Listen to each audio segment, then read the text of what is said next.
첫 번째 이야기. 크리스마스 이브에 그녀랑 단 둘이서 조용한 곳에 있고 싶었던 나는 깊은 밤중에 차를 산길로 끌고 들어갔다. 아파트 뒷산 산등성이에 있는 길이었는데도 밤이 되면 아무도 나타나지 않을 정도로 인적이 드문 깊은 산길이었다. 그런데 차를 세웠을 때 어디선가 발자국 소리가 나는가 하면 우는 소리 같은 것이 들려오는 듯 하기도 했다. 이상한 생각이 들어서 좌우를 두리번거려 보니 차창에 맨발로 서 있는 창백할 정도로 하얀 피부의 여자 어린아이의 모습이 보였다. 창에 바짝 갖다 대고 그 하얀 얼굴은 기괴한 표정으로 차 안을 바라보고 있었다. 피를 흘리고 있는 입으로 차창을 세게 두드리며 소리쳤다. 순간 나는 혼비백산하여 정신없이 차를 돌려 도망쳐 나왔다. 이튿날 텔레비전 아침 뉴스에서 나는 뉴스 내용을 보고 미쳐버릴 것만 같았다.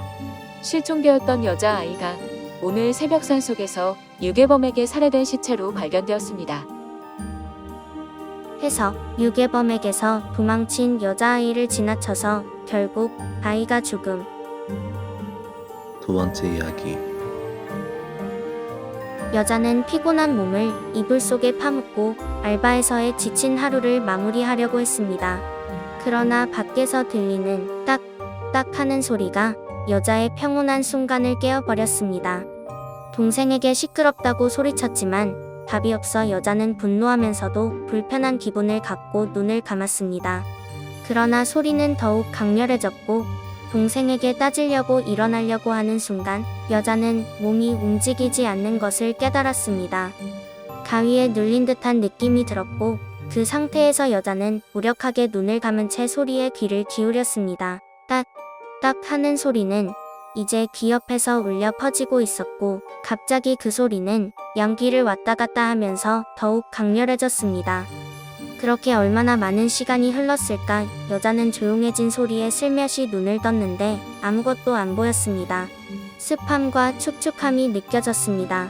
그때 딱 손으로 치는 소리가 아닌 입으로 내는 소리가 귀에서 울렸습니다. 그 후 더 이상 아무 소리도 안 들렸습니다. 해서 여자가 눈을 떴을 땐 그것의 입속이었다. 딱 소리와 함께 여자는 그것에게 삼켜졌다. 세 번째 이야기. 한 여자가 있었다. 그녀는 예술의 정점에 오르기까지 노력하며 촉망받는 아이돌로 활약하고 있었다. 그러나 운명의 일치인과도 같이 어느 날 그녀는 암에 걸렸다. 죽음이 그녀의 문 앞에 서 있었고 고통과 불안이 그녀의 삶을 씌워갔다. 그녀의 어머니는 딸이 어떻게든 마지막으로 한 번이라도 더 춤을 추는 모습을 볼 수 있다면 그것이 자신의 마지막 소원이라고 생각했다. 그러나 의학적인 치료로는 더 이상 희망이 없었다. 절망에 휩싸인 어머니는 마지막 수단으로 한 무당을 찾아가기로 결심했다. 무당은 돈을 받고 부적을 한 장 써주었다. 대신 딸 아이가 춤을 추게 된다면 절대로 사진을 찍어선 안 된다고 했다. 그리고 얼마 후 딸의 방에서 이상한 소리가 들려왔다. 어머니는 서둘러 딸의 방으로 다가갔다.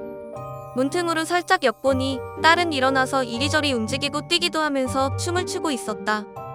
병으로 인해 쇠약한 몸이 어색한 동작을 하기는 했지만 어머니는 그 딸의 노래와 춤으로 인해 안도감과 기쁨을 느끼고 있었다. 어머니는 그 순간을 영원히 간직하고 싶어 무당이 경고했던 말을 잊고 사진으로 찍었다. 그러자 딸은 픽 쓰러지더니 팔이 꺾인 채로 뒤집어져서 노래를 하며 나한테 다가왔다. 하지만 딸이 가까워질수록 노랫소리가 아니라 울부짖는 소리로 들렸고 천장에서 무언가에 당겨지고 있는 게 보였다. 눈앞까지 딸이 다가왔을 때 딸이 하는 소리를 제대로 들을 수 있었다. 엄마, 왜 그랬어? 너무 놀라 기절했는지 방안이 환해져 있었고 딸은 이미 세상을 떠났었다. 오열하며 손에 쥐고 있던 폰을 확인하고 어머니는 경악을 했다. 해석: 사진에는 천장에서 고개를 내민 귀신이 딸의 머리채를 휘어잡고 당겼다 놓았다 하고 있었기 때문이다. 네 번째 이야기. 한 평범한 가족의 아이는 어느 날 가족들과 함께 공원에서 즐거운 시간을 보내고 있었다. 그러나 아이는 잠깐 한눈판 사이에 순식간에 사라져버렸고 부모는 아이를 절망적으로 찾았다. 주변의 아이들은 아무것도 못 봤다고 하고 마침내 경찰조차도 더 이상의 수사를 포기할 수밖에 없다고 말했다. 그러나 아이의 부모님은 희망을 잃지 않고 아이를 찾아다녔다. 그렇게 1년이 지난 후 그들은 모든 수단을 동원해 자신의 아이를 찾기 위해 노력했다. 마침내 그들은 아이의 행방을 알 수 있는 유능한 탐정을 만났고 그 탐정은 아이를 찾았다고 부모에게 연락했다. 탐정은 사진 몇 장을 부모에게 보여줬다. 아이의 부모가 사진을 보며 물었다. 이 사진은 뭐죠? 아이는요? 탐정은 피식 웃으며 사진을 보면서 얘기했다. 이 사진은 아이가 방문했던 곳, 아이가 먹은 음식, 그리고 눈으로 봤던 곳입니다. 탐정의 말에 기뻐하는 부모는 그에게 아이가 지금 어디에 있는지 물었다. 탐정은 다시 한번 웃으면서 말했다. 아이는 전 세계 어디에나 있습니다. 그러자 아이의 부모는 10초간 얼빠진 표정을 짓더니 이내 쓰러져 오열했다. 해석: 아이는 이미 살해당했고 그 장기들은 적출당해서 세계 각국의 이름 모를 사람들에게 이식되어 흩어졌다는 뜻이었다. 5번째 이야기. 한 청년이 추운 겨울길을 걷다가 두 꼬마 아이들의 이야기를 들었다. 그 아이들은 나무 앞에서 맨날 춤추는 아저씨에 대해 얘기하고 있었다. 야, 너 저기 나무 앞에 맨날 춤추는 아저씨 알아? 아, 그 아저씨? 나도 알아. 얼굴은 못 봤는데 맨날 나무 앞에서 춤추고 있던데. 청년은 얘기를 듣다가 아이들에게 추우니까 어서 집에 들어가라고 말하고는 가던 길을 마저 갔다. 며칠 뒤 비가 많이 오는 날, 청년은 다시 그 나무 앞을 지나가던 중 두 꼬마 아이를 만났다. 야, 그 아저씨 오늘도 춤추던데. 크크크 봤어? 배웃김. 아이들은 오늘도 아저씨가 춤추고 있다고 얘기했다. 결국 청년은 궁금증에 휩싸여 나무 앞으로 가보았다. 멀리서 나무 앞에 춤추는 아저씨를 발견한 청년은 눈을 떼지 못했다. 그 아저씨는 추위에 떨면서도 춤을 추고 있었다. 청년은 미친 듯한 풍경에 혼란스러워하다가 그 아저씨에게 다가가는 순간 입을 못 다물었다. 해석: 그 남자는 춤추는 게 아니라 나무에 목매달아 자살한 것이다. 하지만 사람들은 그 남자가 목매단 게 아니라 춤추는 것이라 오해했고 바람에 시체가 흔들렸던 것이다. 6번째 이야기.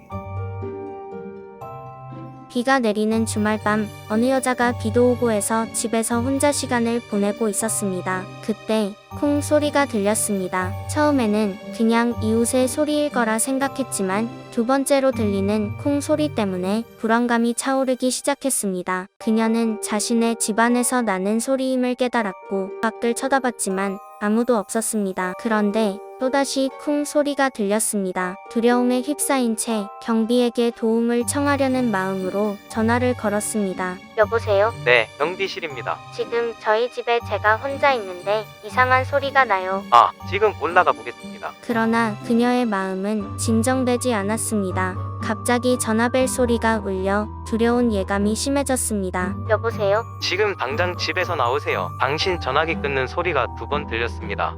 해석: 전화가 2번 끊겼다는 소리는 누군가가 집안에서 다른 전화기를 하나 또 들고 있었다는 얘기다. 마지막 이야기. 유칼이란 아이가 있었다. 그 아이는 부모님과 함께 살았는데 유칼이가 초등학교에 들어갈 무렵 아버지가 돌아가셨다. 그래서 아버지 대신 어머니가 유칼이를 위해 열심히 일을 했지만 혼자서 그 많은 일을 하기엔 무리였던지라 결국 유칼이가 중학교에 들어갈 무렵 유칼이의 어머니가 쓰러지셨다. 병원에서도 더 이상 손을 쓸 수 없는 단계까지 왔다고 했다. 그날 밤 어머니는 유칼이에게 자그마한 부적 주머니를 손에 쥐어주며 이렇게 말했다. 유칼이, 이제 너는 앞으로 혼자가 될 거야. 혼자서도 잘 이겨낼 수 있지? 정말 너무 힘들고 지쳐서 아무것도 할 수 없을 때 이 부적 주머니를 열어보렴. 그 말을 남기고 어머니마저 유칼이의 곁을 떠나고 말았다. 유칼이는 결국 친척 집에 맡겨지게 되었다. 그리고 유칼이는 고등학생이 되었다. 고등학생이 되어서도 유칼이는 어머니가 준 부적 주머니를 가방에 항상 매달고 다녔다. 그것을 본 같은 반 짓궂은 남자아이가 유카리의 부적 주머니를 빼서 장난을 쳤다. 촌스럽게 왜 이런 걸 들고 다니냐? 안 돼. 그건 우리 엄마의 유품이란 말이야. 돌려줘. 그 말에 남자아이는 잠시 흠칫했지만 곧 다시 유카리를 놀려댔다. 대체 이 부적 주머니에 뭐가 들어있을까? 안 돼. 열어보지 마. 남자아이는 유카리의 말에도 아랑곳하지 않고 부적 주머니를 열어보았다. 부적 주머니 안에는 자그마한 쪽지가 들어있었다. 남자아이가 그 쪽지를 피더니 이내 얼굴색이 창백해졌다. 유카리는 남자아이가 들고 있는 쪽지를 빼앗아 그것을 읽어보았다. 그 쪽지에는 분명 어머니의 글씨로 이렇게 적혀 있었다. 죽어. 해석. 부적이라 생각했던 것이 사실은 극단적인 순간 삶을 그만 포기하라는 어머니의 조언이었다.